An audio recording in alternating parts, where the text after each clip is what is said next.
May I request that you relax while I bring to you the master key, which consists of high standard principles of life. Of which, if your mind can conceive any of these principles, you can unlock the door to the gateway of your mind's possibilities and potential. The secret tool to unlocking your mind's potential is your definiteness of purpose.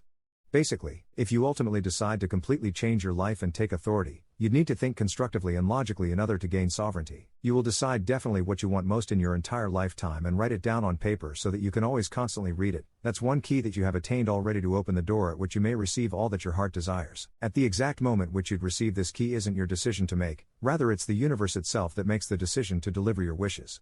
But you must be aligned and equipped with the right mindset to stay in balance and self-moderation to receive it. You must remain in the state of gratitude and altitude. Psychologists have discovered a natural law which is the very foundation of all personal successes over time, and I can describe it to you so that you'd understand it. Best believe me when I tell you that, whatever your mind can conceive and believe, your mind can achieve. I believe that you'd equally notice this doesn't mean educational standards or anything like that. It simply talks about higher level of consciousness, based on faith and diligence of work in corresponding connections with obedience. Whatever your mind can conceive, your mind can achieve so very much. With that being said, it's evidently proven that without the benefits of formal education we can still live the lives of our dreams. I'd give you an instance. Thomas A. Edison conceived the idea of becoming an inventor and lived to become the world's greatest scientist in the field of invention. With only 3 months of common school education, he broke the barriers and shackles of inventions and innovations using vivid imagination to create what he's known and remembered for today. When I first heard Andrew Carnegie describe this natural law which makes it possible for you and I and everyone else to write its own price tag to life and attain it, I became so enthused over it, that I began to embark on my quest of discovering and uncovering the universal principles of human blueprints.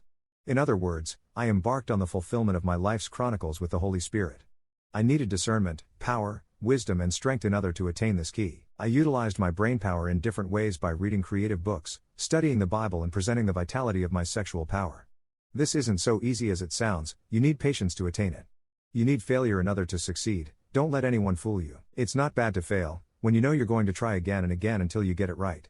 It's not a crime to fail in one aspect of your life. The moment you know you're too legit to give up and won't give up, then failure becomes a suppressed thing for success to prevail. My curiosity to discover what it means to truly be alive finally leads me to the discovery of this master key. In 1 year, I've been able to attain success in every way possible. From being a jobless street thug that does fraudulent acts to survive to being a philosopher, therefore attain the philosopher's stone, to Reiki and spirituality using scientific approach and methodology to create my own path. All this started using the vivid mental images of my mind. First, I catapulted my mind to the forefront of success by picturing myself as one of the youngest and greatest youth life coach of all time. Geometry says as above, so below, and as within, so without. This mystery only works for those who's ready to really put in the work and be patient about it. Seeds takes time to grow. There'll be unexpected erroneous moments that'll completely destroy the shackles of your stability. But it shouldn't let you remain down without no clue on how to get up and start moving. My search led me straight to the study of spiritual forces, therefore understanding the fact that the spiritual rules the physical and that establishment has to be made in the spiritual in order for it to erupt in the physical like a volcano. I became so intrigued and obsessed with the Holy Spirit that I needed to learn more about God. I wanted to see God for myself. I wanted to experience God for myself. I discarded everything I was been told about God and started a new search about God. So I started reading books, buying books, studying the Bible as frequently and often than I had, and praying without season. This act of no doubt brought me to the emerging and balancing of my lower self and my higher self to birth tranquility in my life.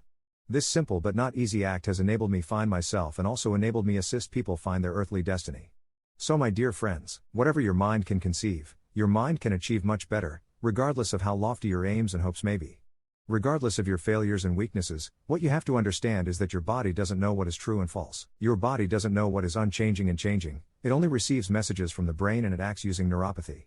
So when you believe that you cannot achieve, your brain shoots that message to every part of your body and your body begins to act lazy and weak, distracted and occupied with irrelevant thoughts, ideas, emotions, feelings and beliefs.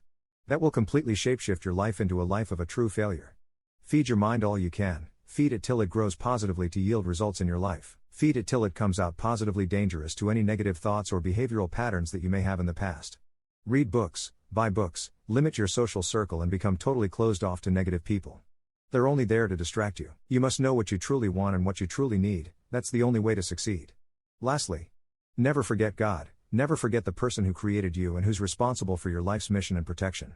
Never forget to pray. Never forget to worship God. Never forget to spend time with God and always talk to Him, because He's the only person that can truly understand what you're going through. Never forget to ask for strength when you're weak, and never forget to pray for protection. We live in a terrible world where evil is known and justified for good. Never forget that we are in this world but not of the world. Thank you for listening. My name is Bazzy Francis.